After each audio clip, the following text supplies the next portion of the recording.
నమస్తే అండి, welcome to my channel. నేను విల్ జగర్ధర్. సాధారణంగా మన పిఎంఎస్లో టాక్సేషన్ అండి. పిఎంఎస్లో టాక్సేషన్ గురించి తెలుసుకుందాం. ఇది చాలా మందికి ఒక అపోహ ఉంది. పిఎంఎస్లో అనగానే ట్యాక్స్లు ఎక్కువ పడతాయి, మనకి వాళ్ళు చర్నింగ్స్ చేస్తుంటారు, తద్వారా మనం ట్యాక్స్ ఎక్కువ కట్టాల్సి వస్తుంది అని అంటుంటారండి. కానీ దానిలో ప్లస్ పాయింట్ కూడా చాలా ఉందండి. చాలా మంది మిస్ అవుతున్నారు. ఇది మనకి ఏంటంటే మ్యూచువల్ ఫండ్స్లో అనేది ఏంటంటే ట్యాక్స్ అనేది అమానంతం మనం ఒకేసారి కడతాం. 10 years తర్వాత కావచ్చు, 8 years తర్వాత కావచ్చు, ఒకేసారి కడతాము. సో ఎప్పుడైతే మనం చూడండి ఒక బెనిఫిట్ అయితే ఉంది long term capital gain ట్యాక్స్లో.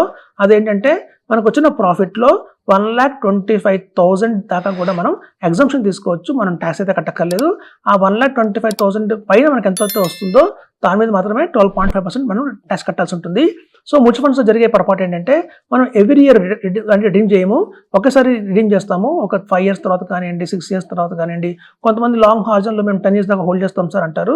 So మీకు 10 years తర్వాత కనుక రిడీమ్ చేసినప్పుడు అయితే ఏమవుతుందంటే మ్యూచువల్ ఫండ్స్లో అమాంతం మొత్తం ఆ ₹1,00,00,000 మీద 2,00,00,000 మీద మీకు ఎంత ప్రాఫిట్ వచ్చిందో ఆ మొత్తం 1 crore మీద 1,25,000 మాత్రమే ఎగ్జంప్షన్ ఉంటుంది. ఆ బ్యాలెన్స్ అమౌంట్ మీద మొత్తం మీద మనం 12.5% ట్యాక్స్ కట్టాలి. అమాంతం ట్యాక్సే 10 దాకా ఉండొచ్చు. సో ఇప్పుడు చూడండి, అదే కనుక పిఎంఎస్లో ఏమవుతుందంటే ఏ ఇయర్కి ఆ ఇయర్ మనం ట్యాక్స్ కట్టేస్తాం కాబట్టి మనకి ప్రతి ఒక్క ఇయర్ కూడా సెకండ్ ఇయర్ నుంచి పెట్టిన సెకండ్ ఇయర్ నుంచి కూడా మనకి ఈ 1,25,000 అనేది ఎగ్జామ్షన్ తీసుకోవచ్చండి. సో ఎప్పుడైతే చూడండి మనం 1,25,000 ఎగ్జామ్షన్ తీసుకుంటున్నామో ట్యాక్స్ కట్టక్కర్లేదు అంటే కనుక అలా మనం 10 years ఎవ్రీ ఇయర్ కట్టడం వల్ల అక్కడే మనం 12,50,000 రూపీస్ దాకా మనం ట్యాక్స్ ఎగ్జామ్షన్ పొందిన వాళ్ళం అయ్యాం. చూడండి మనకేమో ఇంత ట్యాక్స్ అడ్వాంటేజ్ మనం మిస్ అయ్యాం మ్యూచువల్ ఫండ్స్లో. మనం వేరేస్ పిఎంఎస్లో ఎవ్రీ ఇయర్ 1,25,000 రూపీస్ మనం సేవ్ చేసుకుంటున్నాం కాబట్టి మనం కట్టాల్సిన ట్యాక్స్లో 12,50,000 రూపీస్ మనం సేవ్ అయిందండి. సో దాన్ని అలా ఆలోచిస్తే మనకి టాక్సేషన్ పరంగా పిఎంఎస్ చాలా బెటర్గా ఉంటుంది మనకి మ్యూచువల్ ఫండ్స్ కంటే కూడా. సో ఇందులో ఏంటంటే మనకి సపోజ్ ఇప్పుడు చూడండి లాస్ట్ 18 months నుంచి ఆర్ 2 years నుంచి చూస్తే బాగా బేరిష్ మార్కెట్ అయితే ఉందండి. ఎవరికి కూడా అనుకున్నంత ఆశాజనకంగా లేదు. మ్యూచువల్ ఫండ్స్ కూడా చాలా సఫర్ అయినాయి. మనం చూస్తే మ్యూచువల్ ఫండ్స్లో ఆల్రెడీ -5, -10, -20% అయిన కొన్ని ఫండ్స్ హౌస్ కూడా ఉన్నాయి. అలాగే ఎస్ఐపిస్ చూసామంటే ఎస్ఐపిస్ రిటర్న్స్ తీసుకుంటే కనుక లాస్ట్ 1 year మీరు క్రాస్ చెక్ చేయండి, మొత్తం మైనస్లోనే ఉంది. -24, -20, -30 అట్లా చాలా మైనస్లో ఉన్నాయి. ఈవెన్ ఎస్ఐపీలు కూడా మైనస్లో ఉన్నాయి. సో ఇట్లాంటి కనుక మనం రీడింగ్ చేసామనుకోండి మ్యూచువల్ ఫండ్స్లో, మనం చూడండి ఒక్కసారి మనం రీడింగ్ చేద్దాం అనుకుంటాం ఎప్పుడైతే ఆఫ్టర్ 10 years 5 years తర్వాత రీడింగ్ చేద్దాం అనుకుంటాము. కానీ మనం పిఎంఎస్లో ఏంటంటే ఏ ఇయర్కి ఐరర్ ట్యాక్స్ కాబట్టి మనకి ఆటోమేటిక్గా ఏమవుతుందంటే ఈవెన్ లాసెస్ కింద చూపిస్తారు. సో ఎప్పుడైతే మనకు కనుక లాస్ వచ్చిందో, ఒక లాస్ -5%, లాస్ -10% వచ్చిందో, నెక్స్ట్ ఇయర్ వచ్చే 10% ప్రాఫిట్లో నుంచి మనం ఈ వచ్చిన ప్రీవియస్ ఇయర్లో వచ్చిన మైనస్ లాస్ని మనం కవర్ చేసుకోవచ్చండి. తద్వారా మనం ట్యాక్స్ కట్టక్కర్లేదు. సో అలాంటి బెనిఫిట్లు కూడా మనకి పిఎంఎస్ ద్వారా ఉంది.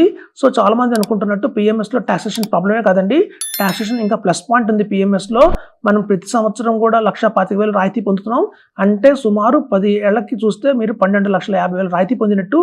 అలాగే చూస్తే మనకు షార్ట్ టర్మ్లో చూసినా కూడా ఏదైనా లాసెస్ వచ్చినప్పుడు కూడా లాసెస్ని కూడా మనం నెక్స్ట్ ఇయర్ వచ్చే ప్రాఫిట్లోకి మినహాయించుకోవచ్చు.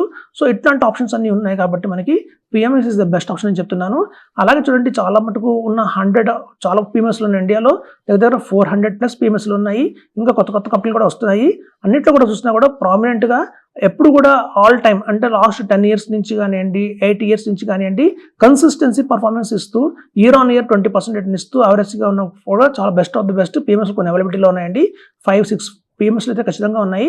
సో చూడండి, మనం పిఎంఎస్ అనగానే అందరికీ తెలుసు మినిమం పెట్టాల్సింది 50 lakhs. సో 50 lakhs పెట్టగలిగాము అంటే మనం కేవలం 1 or 2 పిఎంఎస్ కంటే చేయలేము.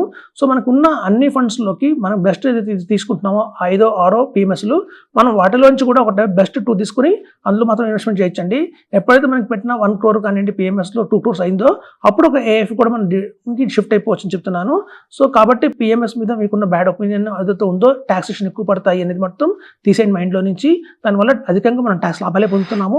ఎవ్రీ ఇయర్ 1,25,000 రాయితీ పొందడం వల్ల మనం 10 ఏళ్లలోనే 12,50,000 ట్యాక్స్ మనం రాయితీని పొందినట్టు అయింది. అదే మ్యూచువల్ ఫండ్స్లో చూస్తే మనం మొత్తం 10 ఏళ్ళకి ఒకసారి తీసుకుంటాం కాబట్టి 1,25,000కి మనకి ట్యాక్స్ బెనిఫిట్ అయితే వస్తుంది. సో ఇందులో కూడా మనం చూస్తే మిడ్ షార్ట్ టర్మ్ కానివ్వండి, లాంగ్ టర్మ్ కానివ్వండి, ఏమన్నా కనుక ఒక బ్యాడ్ టైం వచ్చి అంటే మార్కెట్లో సపోర్ట్ లెక్క ఏదైనా వార్ లాంటివి సంభవించి కొంచెం లాస్ మేకింగ్ కనుక అయితే నెక్స్ట్ ఇయర్ వచ్చే ప్రాఫిట్లో వాటిని కవర్ చేసుకోవచ్చు. సో మీకు చూస్తే ఈవెన్ చర్నింగ్ అంటారు కానివ్వండి, చర్నింగ్ ఓన్లీ నీడ్ బేస్డ్ అంటారు. అంటే చూడండి, మన దగ్గర 25 స్టాక్స్ అయితే వాళ్ళు కొనిపెడతారు పిఎంఎస్లో. ఆ 25 స్టాక్స్లో కూడా ఏవైతే బాగాలేదో 4 or 5 స్టాక్స్ని మారుస్తారు తప్ప అమాంతం 25 స్టాక్స్ని అమ్మడం కొనడం చేయండి. సో అట్లాంటిది కూడా మార్కెట్లో లేదు. సో కాబట్టి ట్యాక్సెస్ కూడా ఎక్కువ పడవు. సో అదండి పిఎంఎస్లో ట్యాక్స్ అడ్వాంటేజ్ తప్ప డిసడ్వాంటేజ్ అయితే కాదు. బెస్ట్ ట్యాక్స్ అడ్వాంటేజెస్ మనకి టీఎంఎస్లోనే ఉన్నాయని చెప్తున్నాను. Thank you.